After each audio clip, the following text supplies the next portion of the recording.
Hello everyone and welcome back to Markets Analyzers. Imagine a future where India's homes, industries and entire cities are powered by clean, reliable energy, no blackouts, no dependence on fossil fuels. Sounds like a sci-fi movie, right? But here's the kicker.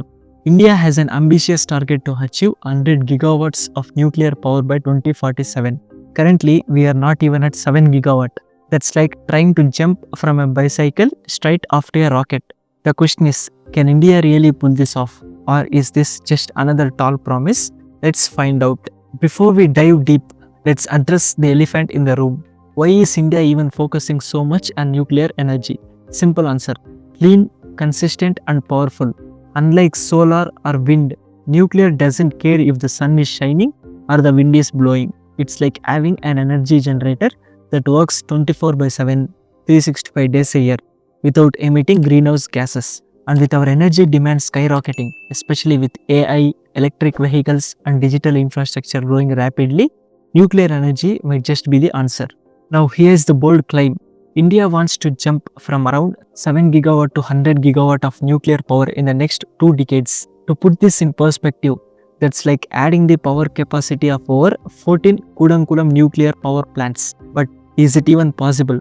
Or we are setting ourselves up for disappointment? India's nuclear journey began decades ago, but as of now, we are barely scratching the surface. States like Tamil Nadu are leading the charge with powerhouses like Kudankulam plant, which generates over 7,000 million kilowatt hour of electricity annually.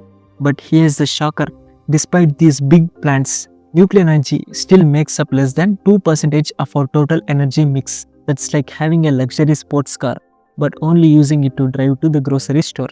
If nuclear energy is so great, why aren't we really using more of it? Here's the harsh truth, it's not that easy. The first thing is being high cost. Building nuclear plants cost billions of dollars. It's like investing in a mansion where you don't even have stable rent.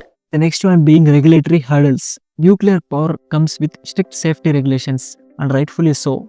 One mistake and it's not just a blackout, it's a disaster. And the third one being global dependence. Many of our nuclear technologies rely on partnerships with countries like Russia and US, making us vulnerable to global politics. Now let's look at the global playbook. France generates over 63% of its electricity from nuclear power. The US isn't far behind with its massive fleet of reactors. So what's their secret? Government support, strong policies and massive investments in nuclear infrastructure. The big question is, can India replicate this model or do we need our own playbook? Here's where things get interesting. The future might not lie in giant reactors, but in small modular reactors, SMRs they call. Think of them as the Uber of nuclear power, compact, flexible and cost effective. Countries like US, China and Russia are already experimenting with them, and India is keen to jump on this bandwagon. I remember reading about how SMRs can even power remote areas where traditional grids can't reach. Imagine a small town in Ladakh powered entirely by a single SMR, small and medium reactor. Mind blowing, right? So after all this, what's the verdict? Can India achieve 100 gigawatt by 2047? Honestly, it's a tall order, but not impossible. With the right mix of policy reforms, private investments, global collaborations and focus on SMRs, we might just pull it off. The real question is not can we, but will we? To wrap up, India's nuclear dream is bold, ambitious and challenging. We are talking about scaling up from just 7 gigawatt to 100 gigawatt, battling cost, politics and technology along the way. But if we get this right, this could be the game changer for India's energy future.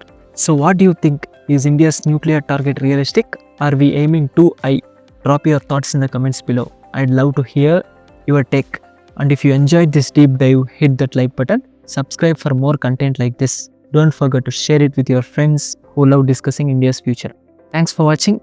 So I'll come back again with another interesting video. Until then, have a great time.